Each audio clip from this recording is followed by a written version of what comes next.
Hello students. So today in today's session we would discuss on various components and dimensions of social work intervention in promoting rights for the child. So we would start with a very brief discussion about what we mean by social work and why we consider it as a profession. According to Werner Boher, a definition was coined in the year 1958, and it says that social work seeks to enhance the social functioning of individuals, either singly or in groups, by activities that focus upon their social relationship, which constitute interaction between individuals and their environment. With regard to the definition of social work, which was propagated by the International Federation of Social Workers, it says that social work is a practical based profession and an academic discipline that promotes social change and development, social cohesion, and empowerment and liberation of people. So, these are two very important definitions of social work that have wider acceptance with different sections, scholars, as well as academicians.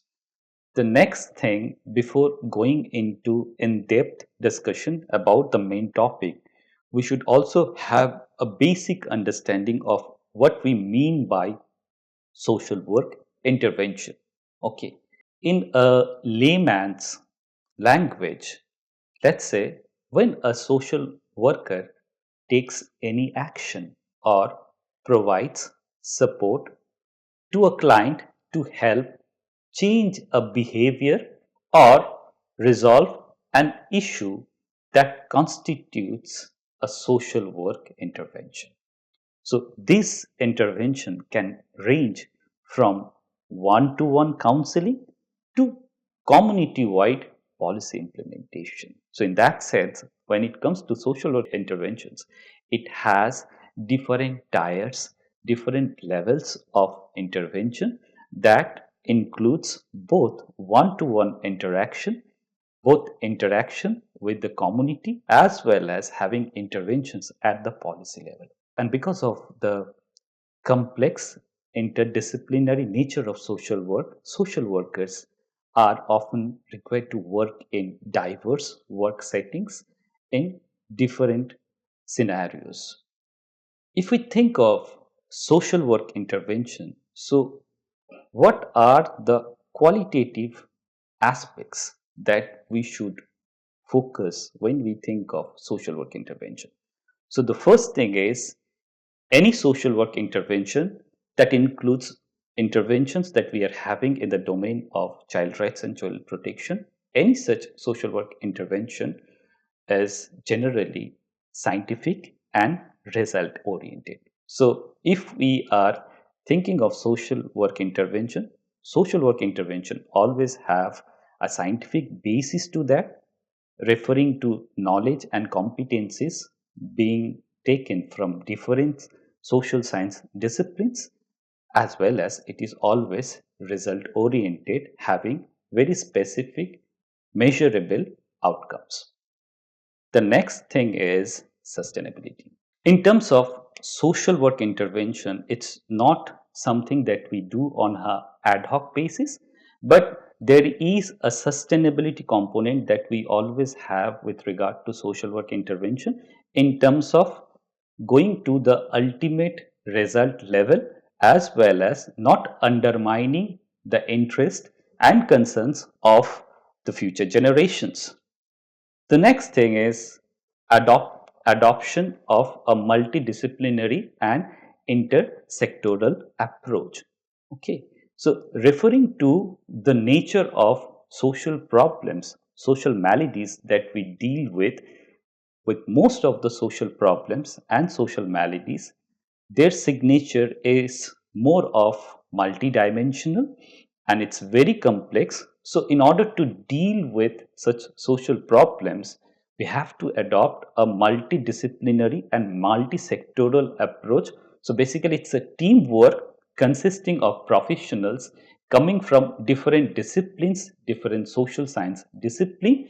Amalgamation of such efforts actually gives results with regard to social work intervention. So the next thing, it's as I said, ki like okay, generally social work intervention, it comprises of a team of professionals from various disciplines, because when we are thinking of social problems, so there can be a social aspect of it, an economic aspect of it, a psychological aspect of it, a cultural aspect of it. So, referring to the different dimensions of social problems, we need to have intervention from such specialized areas, and for that reason, with regard to any social work agencies, it generally considers having a team of experts, professionals drawn from various social science disciplines. Intervention happens in diverse work settings. So, definitely in social work, when we think of work settings, they're very diverse in nature. So, social work interventions, including with aspects relating to child rights, child protection, child development. So, this is something that happens in different work settings. It can be in rural areas, it can be in urban area settings, it can be in institutional setting, it can be in family based settings, everywhere. So, in that sense, when it comes to social work intervention, it happens in diverse work settings.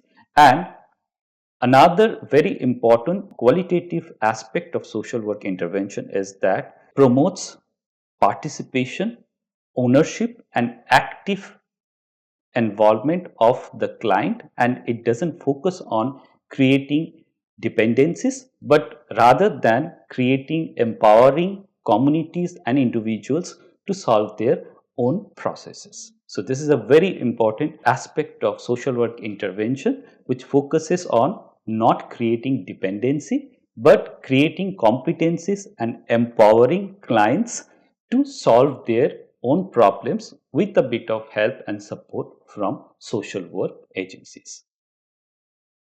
Next, we would discuss about the levels of social work intervention that we have in the sector. So, basically, when it comes to the levels of social work intervention, we generally have three levels. It starts from micro social work, followed by mesosocial work, and macro social work. So, let us have a very brief discussion about what we mean by such levels. So, the first comes micro social work. From the name itself, we can understand any social work intervention that is happening at a micro level, that may consist of an individual or even a family.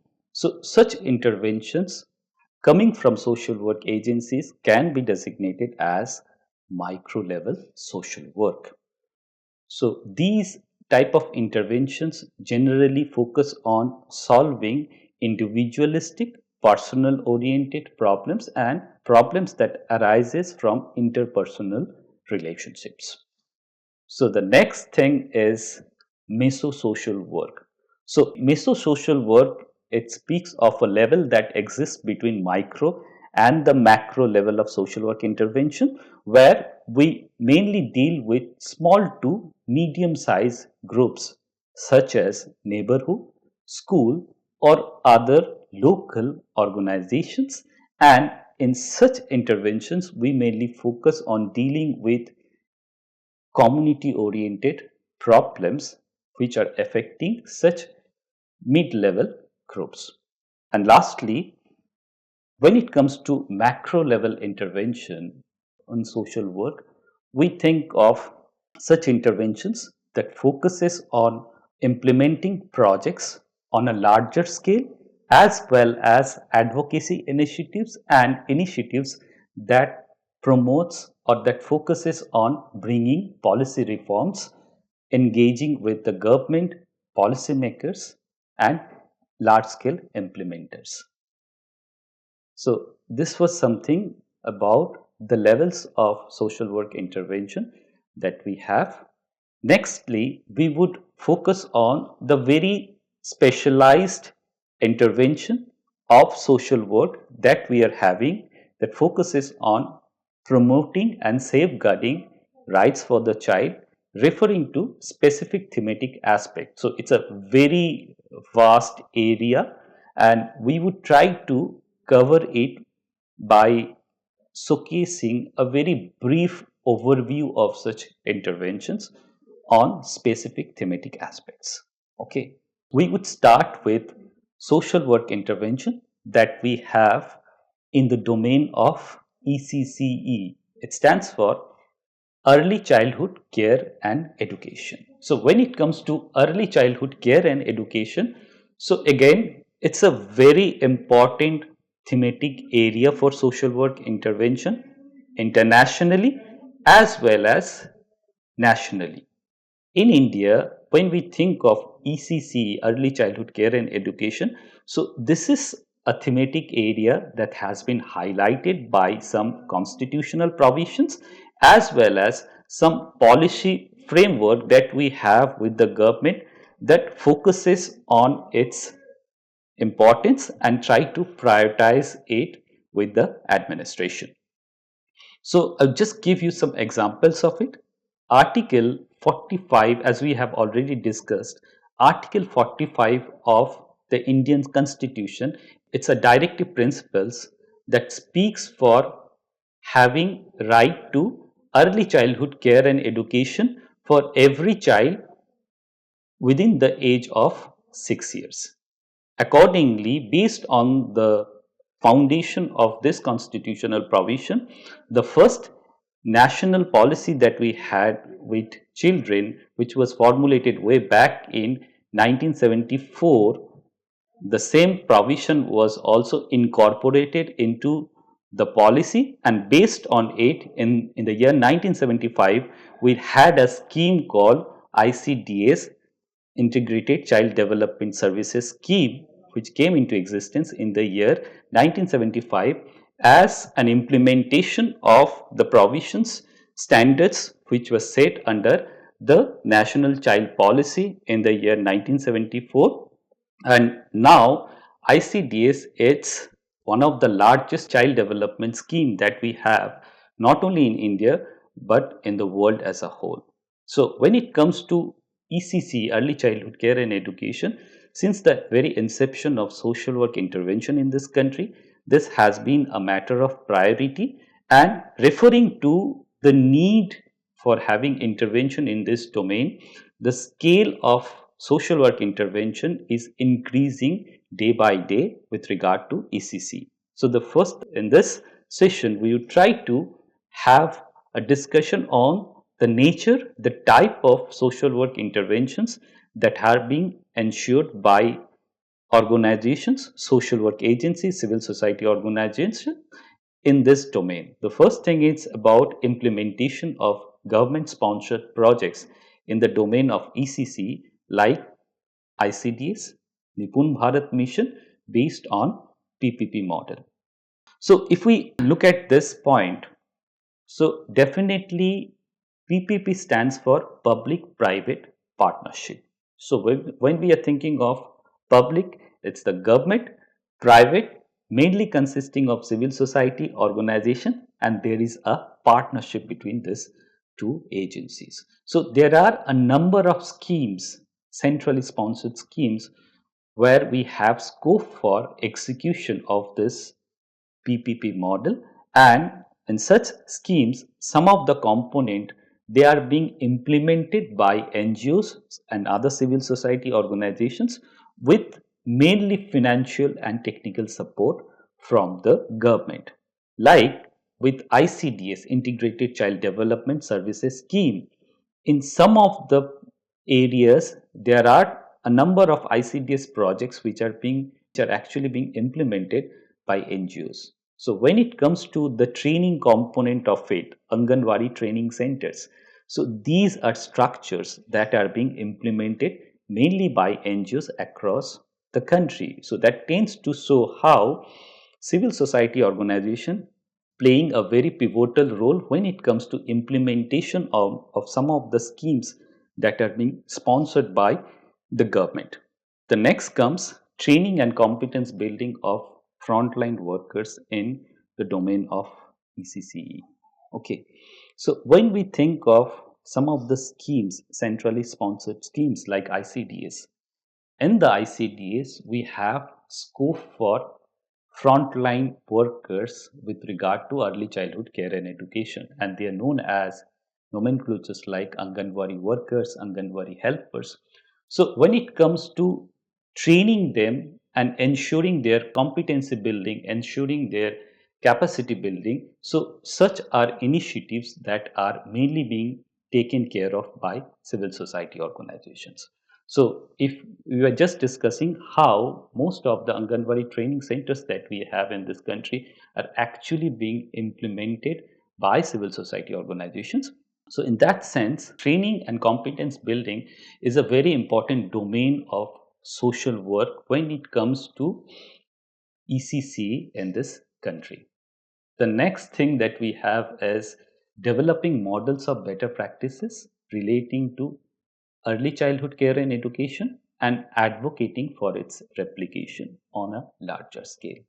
So, when we think of the role of NGOs, civil society organizations, side by side with the government, so there are some positives that we have with civil society organizations and some of it that we have with the government. So, when it comes to civil society organizations mainly function as a matter of a process called social welfare administration. And with social welfare administration, you have scope, enhanced scope for flexibility, experimenting with new ideas, coming up with innovative solutions to real time problems that you may face in your intervention area. But the one thing that most of the civil society organizations and NGOs, rather NGOs, they suffer from is the limitations that they have in terms of resources, in terms of the scale with which they can work, and which we have with the government. With the government, they have enough scope in terms of resources, and government have the ability to work in a larger scale. So, taking positives out of both these two agencies, generally what happens, it is the civil society organizations who, through the course of their interventions, they try to develop model practices, models of better practices, and after creating such evidences, they advocate with the government for adoption and for replication of such models of better practices into a larger scale. So there are many government schemes which came into existence as a result of this model, and that's why developing models of better practices serves as a very important domain for social work intervention. Next comes providing technical support to the government in policy, curriculum, standard, and assessment frameworks. So, since many such social work agencies that we have internationally and nationally, they have expertise in dealing with issues relating to ECC, and they have very technically sound, highly qualified professionals who provide technical support to government in terms of developing curriculum for studies which happens with regard to preschool education as well as at early levels under FLN component, foundation literacy and numeracy. They also help government agencies in terms of developing assessment framework as well as monitoring tools. So research is very important. So research is also a very important domain within ACC, where the civil society organizations as well as other social work agencies, including schools of social work, they have a very important role to play. And there are many research studies which were conducted by premium social work agencies with regard to early childhood care and education, including foundational literacy and numeracy. Next, social work agencies also work in terms of strengthening and catalyzing the functioning of existing structures and systems that we have with the government when it comes to ECC, early childhood care and education.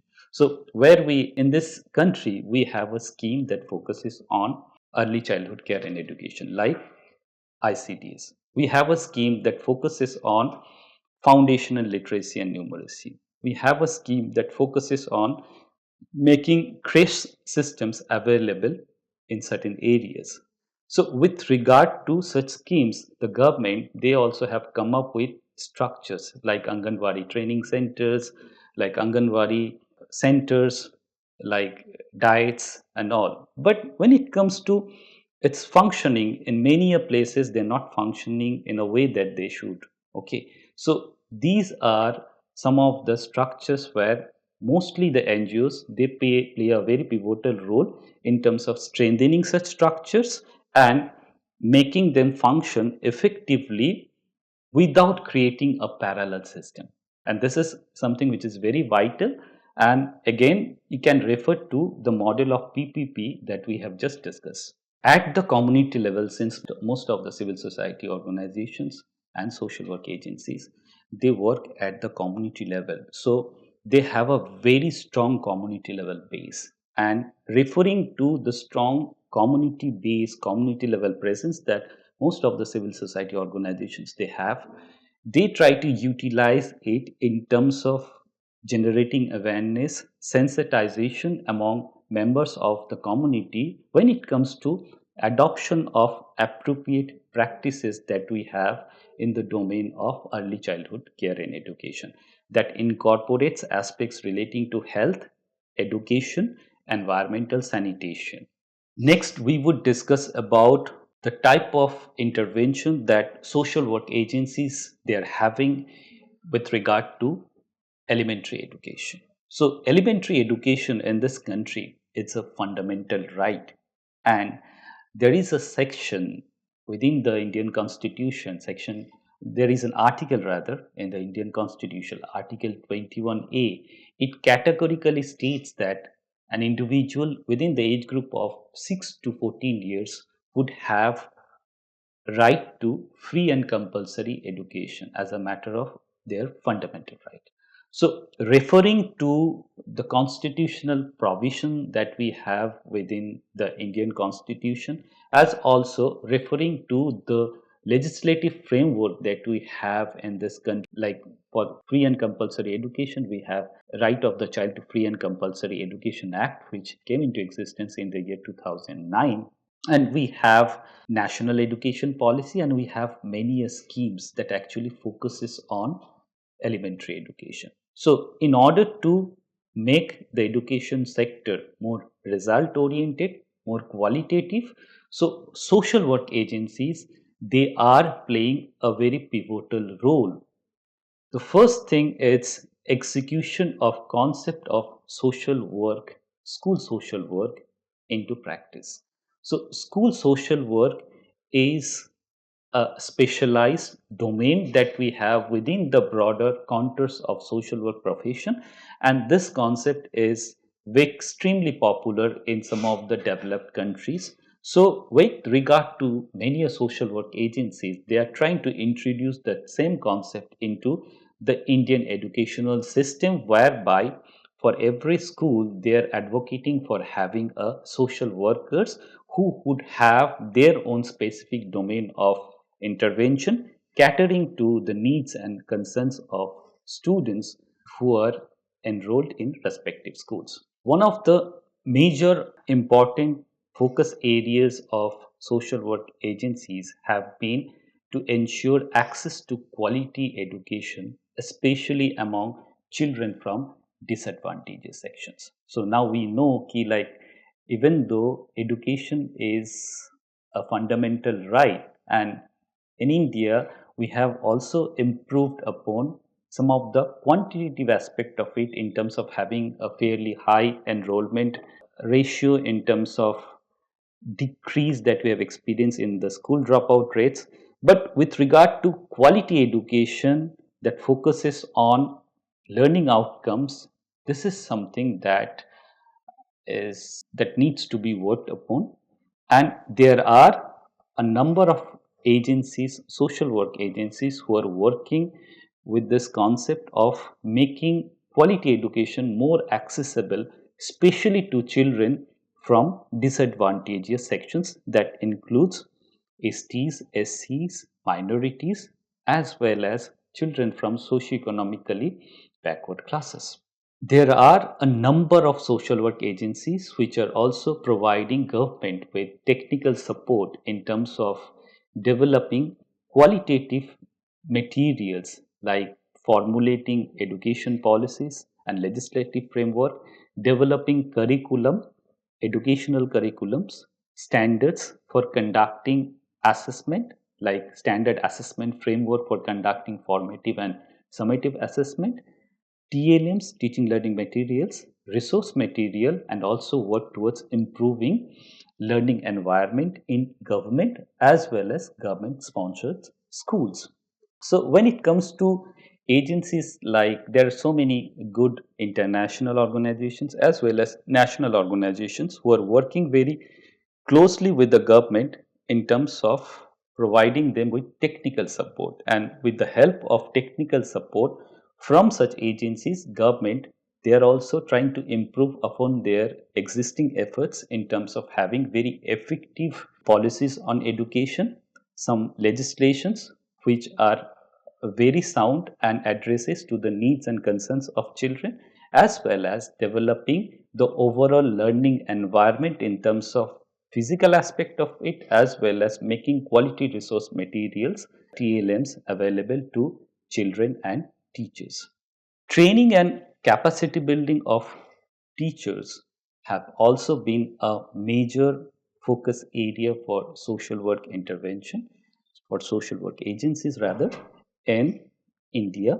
And when it comes to teachers training, particularly on aspects like joyful teaching learning methods, methods that are to be adopted for teaching children with special needs. So these are something that have been like such are initiatives which have been pioneered by social work agencies, and they're working very closely with the government in terms of competence building for school teachers and educational functionaries. Strengthening and catalyzing the functioning of existing structures and systems in the domain of education have been a priority with social work agencies when it comes to their interventions.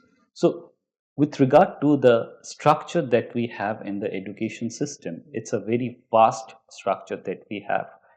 If you go with some of the statistics, education is the sector which experiences the highest social investment from the part of the government as well as from the part of CSR organizations.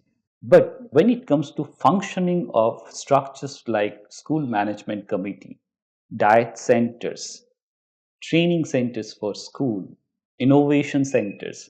So there is scope for improvement, and this is something that has been taken care of by the social work agencies as a matter of priority, where they are working very closely with the government in terms of making such bodies, such structures functional and also improve their functional aspects. Research and development, again, it's a very important domain for social work intervention. Many social work agencies, they are working on conducting research studies, on developing many resource material based on the findings of different research.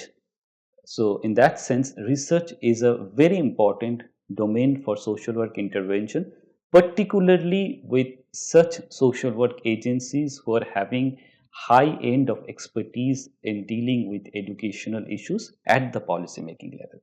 Advocacy for policy reforms in the domain of elementary education has been a matter of priority with the social sector, and there are many social work agencies who have propagated, advocated for the right of the child to have quality elementary education, and referring to such demands or such advocacy initiatives, necessary policy reforms have already happened with the government, and it's an evolving process that has been adopted by the government towards it.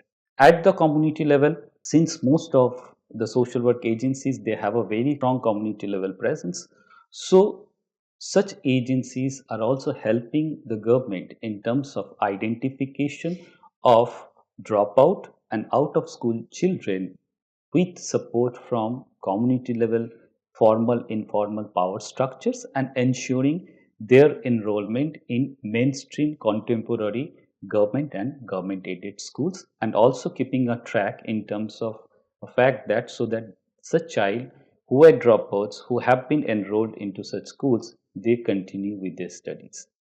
The next thing is health and nutrition. So, when it comes to health and nutrition, in some of the cases, nutrition is considered as a part of health, and it's a very vital avenue for social work intervention when we think of promoting and safeguarding child rights. So there are many constitutional provisions, many policy standards that advocates for having right to a child with regard to nutrition, adequate amount of nutrition and health, and we have a legislation on nutrition and food security. Okay, so in that sense, like education, like ECCE, health and nutrition is also considered to be a very important domain for social work intervention.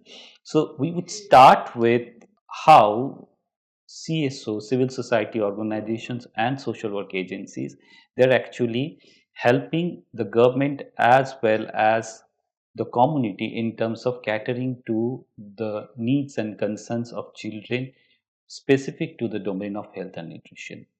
So first comes promotion of appropriate personal health and hygienic practices, including menstrual hygiene management among children. Okay, so this is a very important domain. There are many research studies which states that adoption of appropriate personal health and hygienic practices actually helps in prevention of many communicable as well as non-communicable diseases. So referring to the utility and importance of adoption of such personal health and hygienic practices, many social work agencies, they're working at the community level, at the school level, and in different agencies to promote adoption of such practices among children and their family members. This in a way actually helps in prevention of many like communicable as well as non-communicable diseases. Training and capacity building of frontline health workers. So again, this is also a very important component. So I think like when it comes to frontline workers, we have a cadre of such workers like ASA. So with ASHA, the main training component is something that is taken care of mainly by civil society organizations. So with many civil society organizations, they have established training centers for ASHA workers, and with the standard training curriculum that we have with the concerned government departments. So trainings are conducted by civil society organizations for such health line for frontline health workers with the ultimate focus of ensuring their capacity building. Supplementary health initiatives of the government with regard to maternal and child health, supplementary nutrition, community level health surveillance and screening. Like education, when it comes to health serves as a matter of great priority with the government, and we have a dedicated, well specified health service delivery system in this country. But time and again, there are loopholes that also exist. there are scope of improvement that exists with some structures, with some strategies that has been adopted by the government. And this is where the civil society organizations led by highly specialized NGOs having expertise in the domain of health and nutrition, they actually comes into the scenario where they are trying to complement the efforts that have already been initiated by the government in terms of designing and implementing small community level projects that focuses on making health and nutritional services more accessible to the community people, and also linking members of the community including children with health related services, schemes and entitlements that are there with the government. Promoting social and behavioral changes is something that is also identified as a major thrust area for civil society organizations, and there are many such organizations both nationally and internationally that actually focus on designing and implementing projects based on the foundations of concepts like wash, water, health, sanitation, and hygiene. So, these are the major factors that they are also working with. Social work agencies also work in terms of bringing about policy reforms with regard to health and nutrition with the government, and they also provide technical support to the government in terms of designing standards, designing systems that facilitates effective monitoring process of health related services and schemes that we have in this country. Lastly, we would discuss about how social work intervention is happening in the domain of child protection. So, when it comes to social work agencies and when it comes to the social sector as a whole, issues relating to child protection like child marriage, child labor, child trafficking, child sexual abuse, juvenile justice system, this has become extremely critical and extremely prioritized area for programmatic intervention. And in most of the cases, social work agencies are actually partnering with government agencies to work effectively in terms of ensuring effective implementation of government sponsored schemes and policies, as well as developing model practices and advocating with the government for its replication on a larger scale. So, we would start this discussion with the first point that says that implementing projects and schemes relating to institution and non-institutional care oriented services like childcare institution, adoption, sponsorship, foster care, and aftercare. Referring to the provisions that have been laid down by the Juvenile Justice Act 2015, and also referring to the provisions that we have under Mission Vatsalya scheme. So, with regard to children, it speaks for two different types of services: institutional care oriented services and non-institutional care oriented services. So when you think of institutional care services, as in the Juvenile Justice Act, vulnerable child has been categorized into two sections. The one that says about child in conflict with law, and the other is about child in need of care and protection. So when it comes to housing child in need of care and protection as well as child in conflict with law, a list different categories of child care institutions has been advocated for, that includes observation home, special home, place of safety for child in conflict with law. For child in need of care and protection, you have children's home, aftercare home, you have specialized adoption agencies, you have open shelters. So when it comes to most of these institutions, childcare institutions, which has been specified under the Juvenile Justice Act as well as Mission Vatsalya scheme, majority of such care institutions are actually being run by the civil society organizations with support from the government. Likewise, with regard to non-institutional care oriented services, the Act, it speaks for three different type of non-institutional care service. It speaks of adoption, sponsorship, and foster care.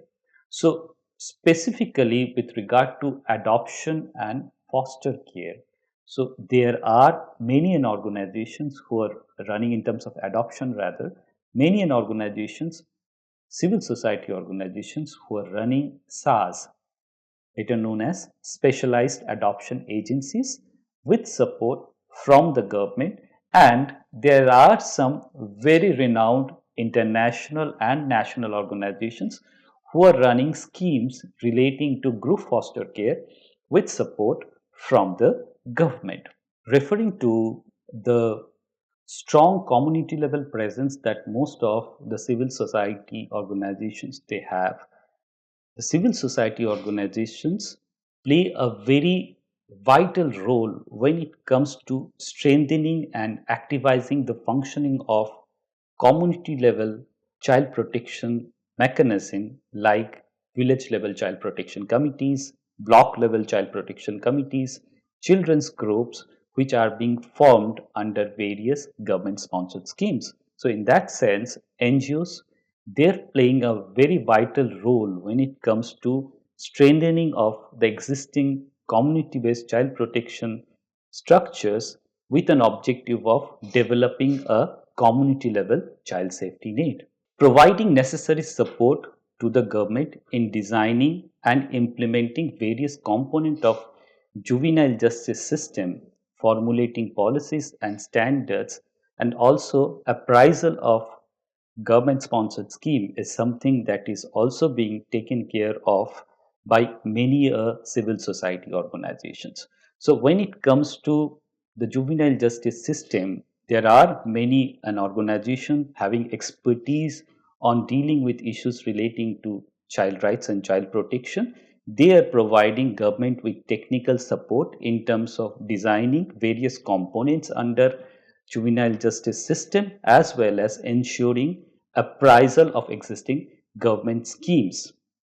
Training and competence building of functionaries, that includes both functionaries from the government as well as NGO functionaries in the domain of child protection, have been a prioritized focus area for the social sector. So when it comes to social work interventions, there are many organizations who expertises in providing training and capacity building programs for government functionaries like the police, like members of SJPU's Special Juvenile Police Unit, caregivers, then and other government officials on issues like Juvenile Justice Act, child protection policies, child safeguarding policies, and different schemes that we have in this country. So, in that sense, training and capacity building have been a very important domain of intervention for social work agencies in the context of child protection. Developing community level vigilance mechanism for identification, response and referral of cases relating to child rights violation, it's again a very important domain for social work intervention. Developing community level vigilance mechanism for identification, response and referral of cases relating to child rights violation have been a major focus area for social work agencies for years.